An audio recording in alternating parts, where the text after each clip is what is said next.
өглөөний минь. За сайхан амарсан. Сайхан амарсан уу? Өнөөдрийн сэдэв стресс болон хөгшрөлтийн талаар ярилцсан тийм үү? За тэгэхээр мэдээж үзэгчтэй энэ сайхан өглөөний мэндийг хүргэе. За шинэ он гарснаас хойш хамгийн ихний одоо эрүүл мэндийн болонгийн ихний одоо дугаар та бүхэнд бас хүрж байна.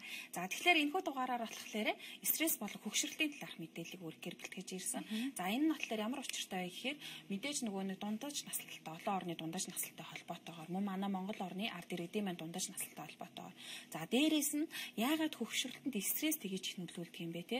Тэгээд бид нэр энэ цаашаагаа дамжуулаад хүний бие махбодын яг ямар даавар нь зохицуулалтаагаар одоо хүний биеийг бас хөгшрөөж төгшүүр те стрессийг үүсгэх юм бэ гэдэг талаар бас дэлгэрэнгүй ярилцсанаа. За тэгээд ундар дээр татлаар одоо нас эдтэй лээ. За би одоо он гараад хий нас нэмээд байдаг. 23 таага. 23 таа. За тэгэхээр өөрийгөө болохоор одоо яг залуу гэж боддгоо эсвэл дахиад одоо юу гэдэг чинь за 23 гэдэг чинь бас ч тийм бага тоо биш шүү дээ. Эсвэл цаашаа дахиад мөрөөдөл байгаа ч гэдэг юм уу юу гэдэг чинь тиймэрхүү байдлаар юу гэж төсөөлөн байна. Байлгүй яах вэ? Эд хийж бүтээдэг нас 23 гэдэг нас бол надад бол залуухан л байна. За бараг 18 шиг надад санагдаад байна шүү дээ. Яг за. За тэгэхээр яг иймэрхүү нөгөө нөхцөл байдлууд хүн айгүйх толгардаг ахын л дээ. Ялангуяа олон орны одоо дундаж наслалтыг хараад үзэхлээр хамгийн өндөр дундаж наслалтай нь одоо Япон, одоо Дани гэх мэтчлэн тий. За эдгээр орнууд бол дундаж наслалт нь 82 та байдаг. Тэгтэл манай Монгол орны дундаж наслалт нь 65-аас 75 байдаг эмэгтэйчүүдээр.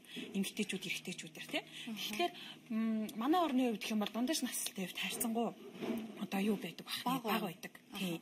За тэгээд ингээд үзэхлээр болохоор биднэрт бас юу нөлөөлдөг гэхээр мэдээж нийгмийн эдийн засгийн хүчин зүйлс бас нөлөөлдөг баг тий. За дундаж наслалтанд бол мэдээж нас ахих буюу хөгшрөлт айгүйх нөлөөлдөг. За хөгшрөлт гэдэг маань болохоор 25 нас хүртэл хүний бие махбод одоо бүхэлдээ өсөж хөгжиж тий.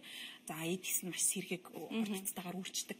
Гэтэл 25 наснаас хойш болохоор өсөлт зогсож ирэх буюу яг тухайн хүний биед байгаа тэр эдгээс цаашдын үйл ажиллагаа явуулдаг гэсэн.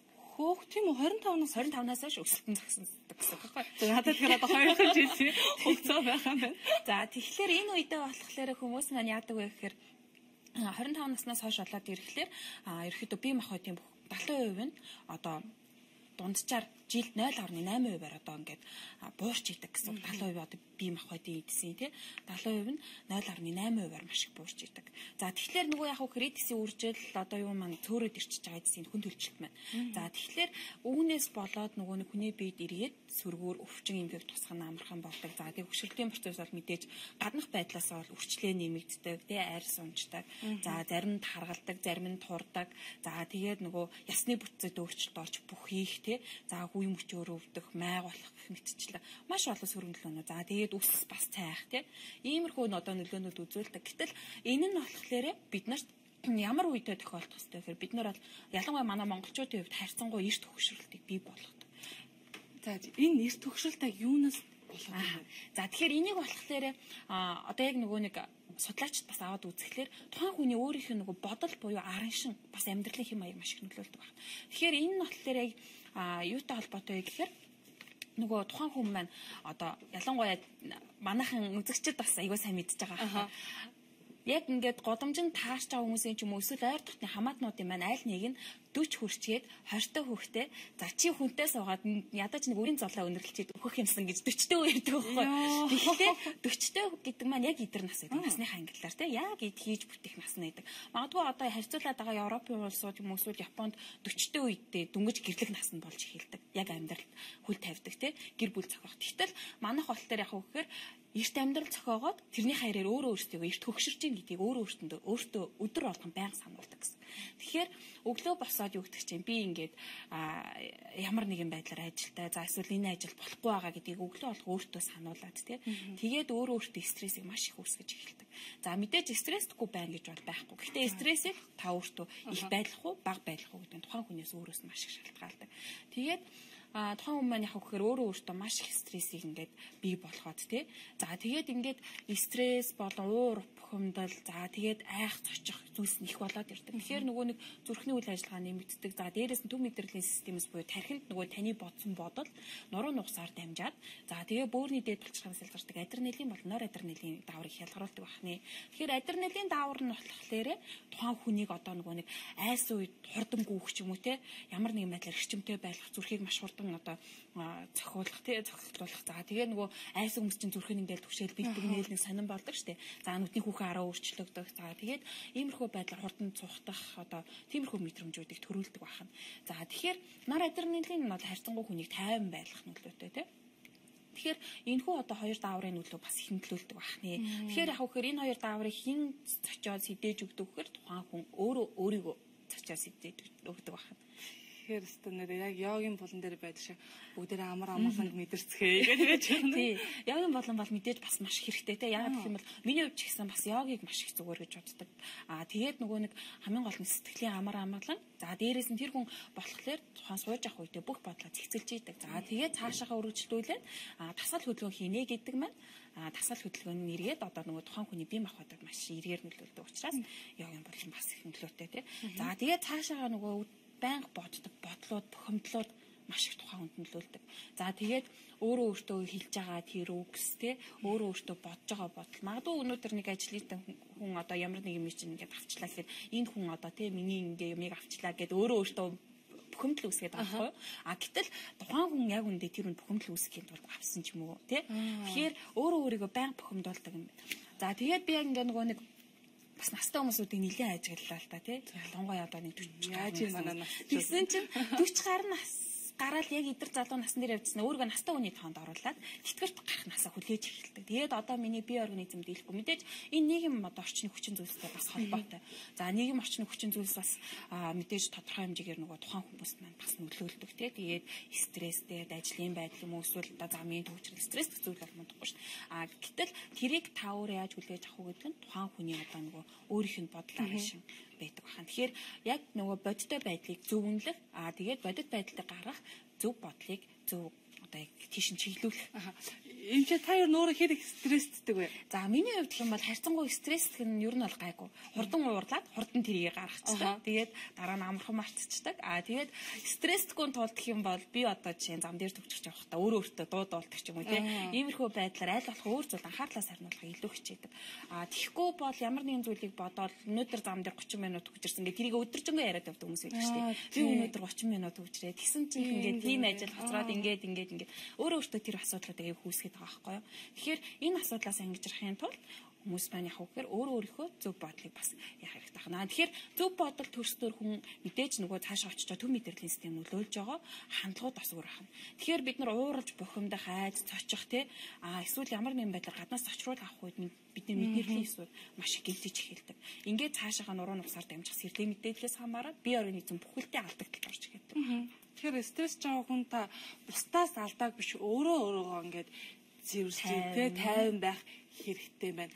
За энэ хэсэгтээ стресс хөвшөлтийн талаар яриа. Дараагийн хэсэгтээ болохоор дараагийн хэсэгтээ болохоор яг түрүүний дурсан чинь нор адреналин бол адреналин яг ямар нөлөөтэй хөвшөлтөнд яг яаж нөлөөлөд байгаа гэдэг талаар дэлгэрэнгүй бас танилцуулах. За үзэгчтэй тэгвэл өргөжлөлөө та бүхэн мандалтай хамт байна уу?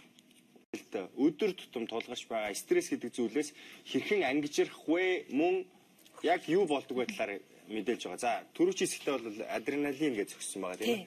Адреналин гэдэг дааврыг яг танилцуулахгүй ямар үед үүсдэг юм? За тэгэхээр адреналин бол нор адреналин гэдэг. За мандалын хувьд болохоор ичиг булчирхай талаар мэддэг. Мэдлэг байх уу? Надад зөндөө вэ. За тэгэхээр ийм байгаа. Би одоо би байдаг ичих булчирхай гэдэг. Тэгтээ хүмүүс нь ичих булчирхайгаа яатсан гэдэг. За тэгвэл энэ ичих булчирхай гэж яг юу гэдэг вэ? Бөөрийн дээд булчирхай, ичих булчирхай гэж нэрлэдэг. За тэгэхээр энэ булчирхай маань яадаг вэ? Бидний нөгөө айх, сандрах, гомдох, баярлах, туйнах бүхэл үйл явцын сэтгэл хөөрлийн бодис дааврууд ялгаруулдаг байна л дээ. Тэгэхээр энэ бодис маань бол бөөрийн дээд булчирхайнаас ялгардаг. За адреналин маань бас бөөрийн дээд булчирхай тархилах хэсгээс ялгардаг одоо ийм бодис байдаг байна. За тэгэхээр одоо энэ зурган дээр харагдаж байна тийм. Яг энэ үү? Бөөрийн дээд булчирхайлцдаг бол тархилах гэсэн давхаргаас тогтдог. За тэгэхээр тухайн адреналин маань болохоор яадаг вэ гэхээр бид нар нөгөө нэг өдөр тутамдаа за ялангуяа эсвэл зүгээр нэг зарим тохиолдолд айх сандрах гал гарлаа ч юм уу эсвэл гинтийн аюул туслалаа аварын төгшөр дугуурлаа гэхэд бид нар хамгийн түрүүнд юу идэв гэхээр цуцдаг тийм. За тэгээд сандардаг, ойролдог. За тэгвэл энэ процессууд нь болохоор адреналин давартай хамааралтай байдаг байна. За тэгэхээр тэр нь болохоор яг гэхээр бид нар осол аюул ирлээ гэдгийг мэдээд за энэ нь болохоор энэ мэдээллийг тарих боловсруулад нуруу нугасаар дамжуулаад бөөрөнд байх нөгөө адреналин даавруудыг ялгаруулж эхэлдэг байна. Тэгэхээр тухайн даавар ялгараад яах вэ гэхээр маш хурдан хугацаанд нөгөө цухтах мэдрэмжийг төрүүлж байна л дээ. Тэгэхээр нөгөө хурдан хугацаанд хүмүүс аюул асал гарлаа гэдэг нь харагч тэрэггүйгээл цухтаадаг тий. Одоо чинь магадгүй мандал би зөхиод авах юм бол мандал би хаана тий. Тэгэхээр яг магадгүй зүгээр шууд зүгүүлэх гэж магадгүй. Сандарсан даа. Тэгэхээр энэхүү процессуудыг бас их нөлөөлдөг байна. За тэгэхээр нөгөө нэг бидний стресс гэж яриад байгаа. За тэгвэл стресс гэдэг нь болохоор яг хөөхөр бид нар стресс үед батлаараа маш их нөгөө нэг одоо өөхөн давхаргууд бидний эдсийг бүрэх тийм байна л да. За тэгэхээр нөгөө нэг биед байрлах нөгөө өөх тас уур маань одоо эдсүүдийг маань бүрхэж эхэлдэг байна. Тэгэхээр яг хөөхөр бид нар нөгөө стрессээс үүдэлтэй тархалалт те тархалалт юу гэж би түрүүний хэсгээр тэр чинь одоо хүн чинь бие хамгаалал байгаа зайлвал одоо арга нь биш үү те. Яг тийм байна. Тэгтэл бид нар өөрөө өөрсдийгөө бас их гэмтээдэг байгаа. Тэгээд миний нөгөө нэг түрүүний хэсгээр ярьжсэн чинь нөгөө бодол юмнаас бас их хүчтэй байдаг тий. Тэгэхээр бодлыг бас их сайн чөлөөлж хэрэгтэй гэдэг байна. Одоо нөгөө хошин чагтайгаа шиг бодлоо нөгөө зэгцэл гэсэн чинь одоо яг мандал бодлоо зэгцэж байна. Би айхтар хүчтэй бодлыг бодож байна да. Тий одоо яг тэр бодлоо би чамайг үргэлжлүүлэн ярихыг хүсэж байна. За тэгэхээр ийм байна. За тэгэхээр энэхүү одоо адреналин даавар бол айц төгшөөр үед бол өөрийгөө хамгаалах рефлексийг хүнд бий болгодог байна.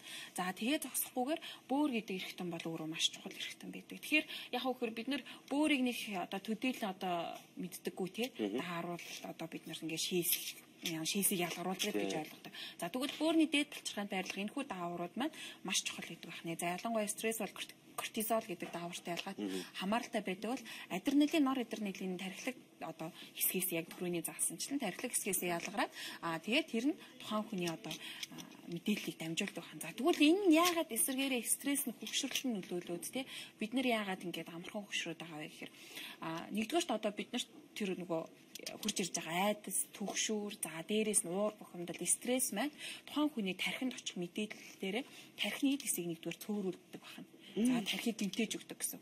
За тархийг гэмтээж өгснөөрөө яах вэ гэхээр нөгөө гэмтсэн тархи маань за тархинд очсон мэдээлэл маань эргээд нуруу нугасаар дамжаад бөөрнөөс очиод нөгөө дааврыг ялгаруулдаг тий.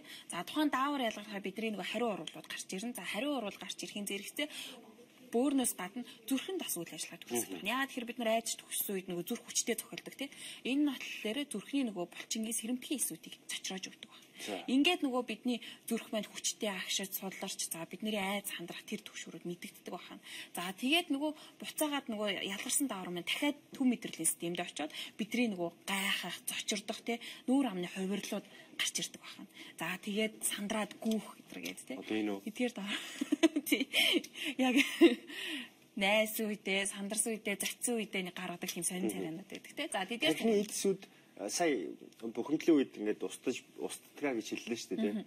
Ер нь тархины эдис нөхөн сэргээхдэггүй үе нь хизэнээс эхэлт юм бэ? За яг 25-аас хойш. Тий 25 наснаас хойш. Ой та. Тэгэхээр 25-аас өмнө л уурж аваарай да.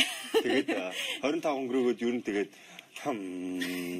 тайвшраад сайхан бяцлал хийх хэрэгтэй тий.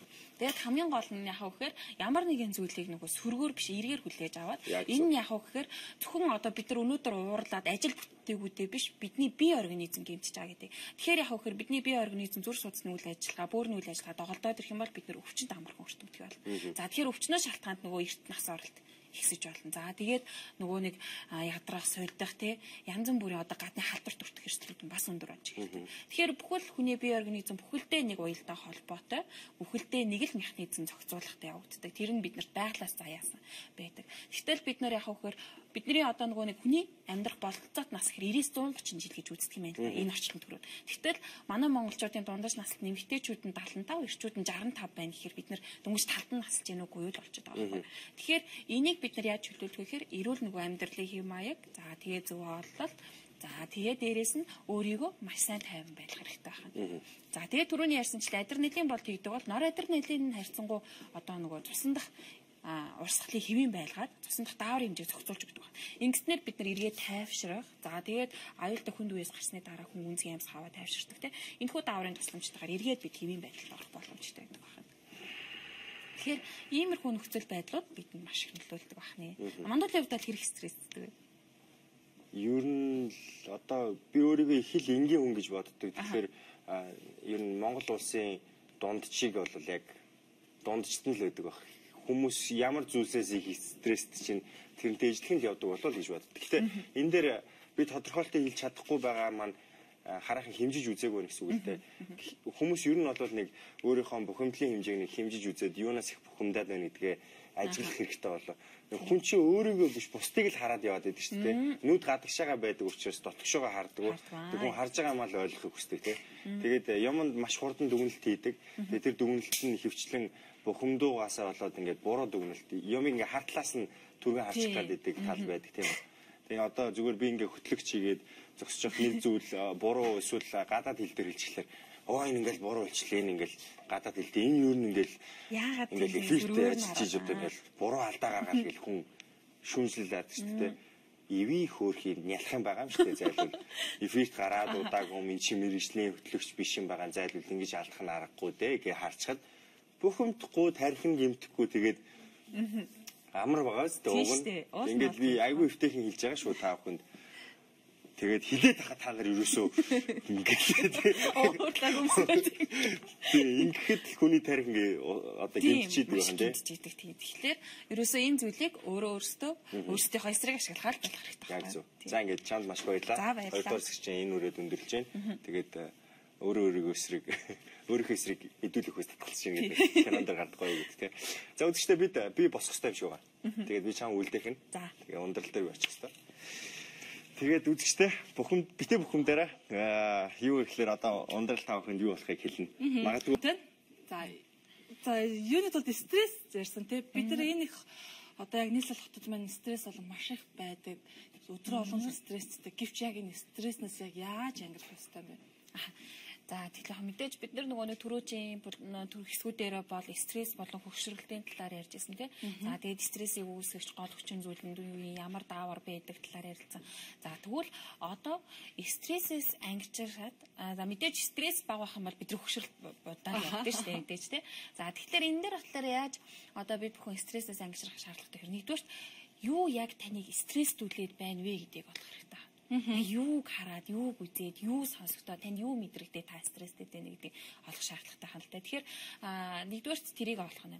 За тэгээд дээрээс нь нотол дээр тэрэнд маань нотлох дээр жишээ нь одоо гинт одоо юу гэдэг чинь тарган гэж бодох ч юм уу тий. Өөрийгөө махлаг байна. Ялангуяа эмэгтэйчүүд маань дундаа ийм зүйл их байдаг тий.